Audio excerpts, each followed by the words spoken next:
शुक्रिया vice chairman साहब। कोई भाषण की शक्ल में नहीं है, एक शोक संतप्त गणतंत्र के एक अदना नागरिक समझिए या एक जनप्रतिनिधि समझिए, उसकी ओर से कुछ बातें कही जा रही हैं। और सबसे पहले माफीनामा उन तमाम लोगों को जिनकी मौत को भी हम एक्नॉलेज नहीं कर रहे हैं, जो हम जान ही रहे हैं कि वो मारे गए। तो ये माफीनामा सर सिर्फ मेरा नहीं है। मैं इसलिए ये बात कह रहा हूं कि मई के महीने में मैंने 6 आर्टिकल लिखे। संसद चल नहीं रही थी, कहां अपनी शिकायत ले जाते, किससे कहते। मुझे भाजपा के मित्रों ने, कई साथियों ने कॉल किया, बधाई दी। मैं उनका भी एहतराम करता हूं और कहता हूं कि ये भरोसा इस सदन का है कि हम सबको एक साझा माफीनामा उन लोगों के नाम भेजना चाहिए जिनकी लाशें गंगा में तैर रही थी। किसी ने कह दिया ये, किसी ने कह दिया वो। सर दूसरी चीज, मैंने कल सेक्रेटरी जनरल साहब से बात करने की कोशिश की, बाकी जगह भी।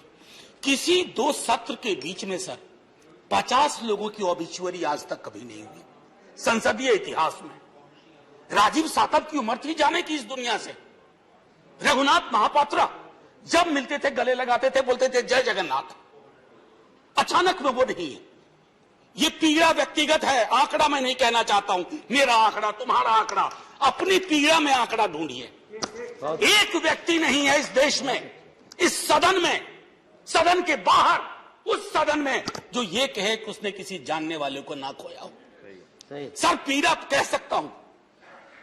ऑक्सीजन के लिए लोग फोन करते थे, हम अरेंज नहीं कर पाते थे। लोग समझते हैं सांसद है, ऑक्सीजन पिछा देगा। 100 फोन में पूरे दिन में शाम को बैठ के देखते थे। Success rate 2, success rate 3। हमको कौन सा आंकड़ा कोई बताएगा साहब? हमको नहीं, किसी आंकड़े की बात नहीं करनी है।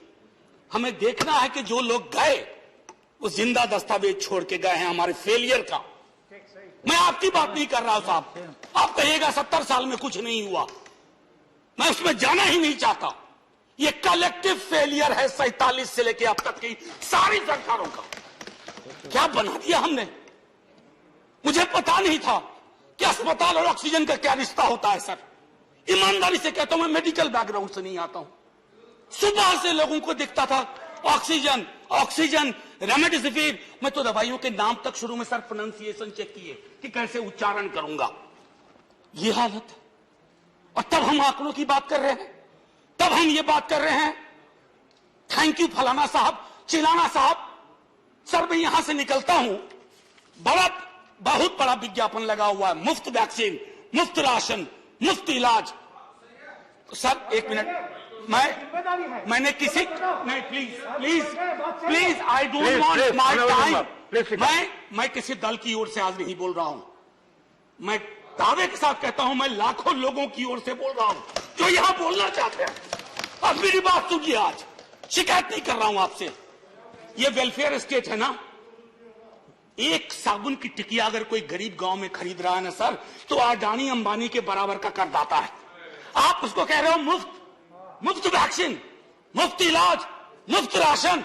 नहीं साहब, कुछ मुफ्त नहीं है, उसका स्टेट है। इस वेलफेयर स्टेट का कमिटमेंट है। उसको आप डिनाइग्रेट मत करिए, डेमोनाइज मत करिए, उसे बौना मत बनाइए। ये आग्रह है मेरा।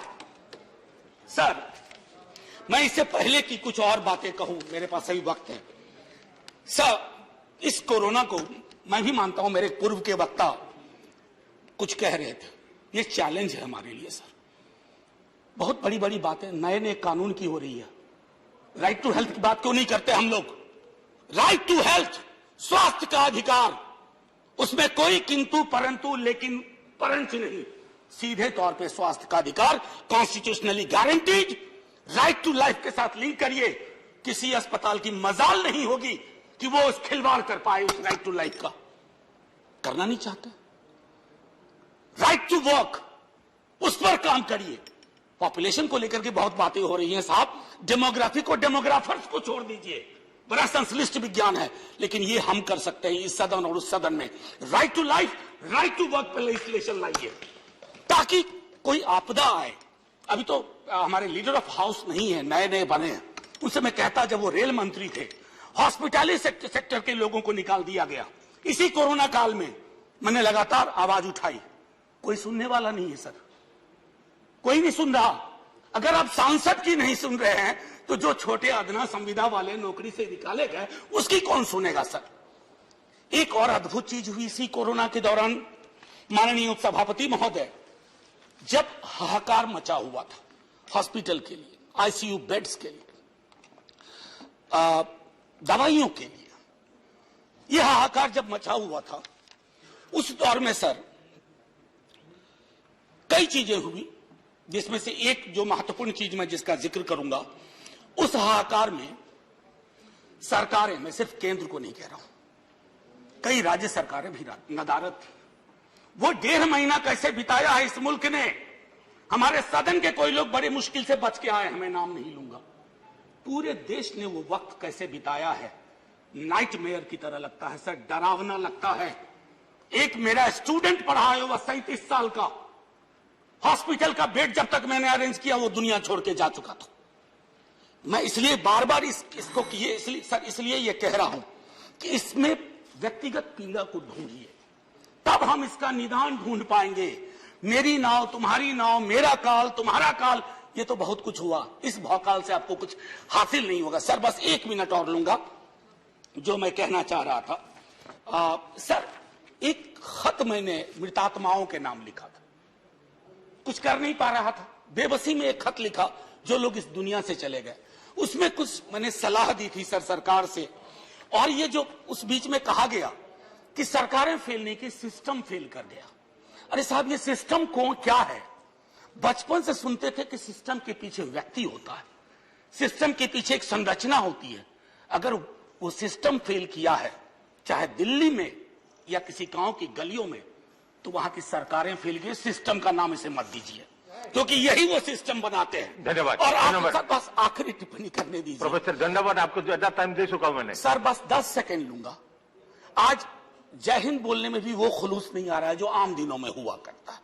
मैं सिर्फ इतना आपसे आपके माध्यम से कहना चाहता हूं, मैंने एक शिकायत नहीं की सर, किसी से नहीं। किससे शिकायत करेंगे? आहत हूं, जगाना चाहता हूं स्वयं को भी, आपको भी, क्योंकि अगर गंगा में तैरती लाशें, सर जिंदगी में डिग्निटी चाहिए, मौत में उससे बड़ी डिग्निटी चाहिए। हमने अनडिग्निफाइड डेथ को विटनेस किया है, और अगर हमने इसको दुरुस्त नहीं किया सर, आने वाली सदियां माफ नहीं करेगी। आप बड़े बड़े इश्तहार छपवाओ, अखबारों के 4 पन्ने रंग दो, फलाना थैंक यू सर, इतिहास को थैंक यू कहने का मौका मिलना चाहिए। धन्यवाद। जय हिंद सर। अगर मेरी बात से फिर भी किसी को कष्ट पहुंचाओ, मैं उन्हीं लाखों लोगों की धन्यवाद डेड बॉडी के बिहाफ पे आपसे माफी मांगता हूं। जय हिंद। धन्यवाद। Next speaker is Sanjay.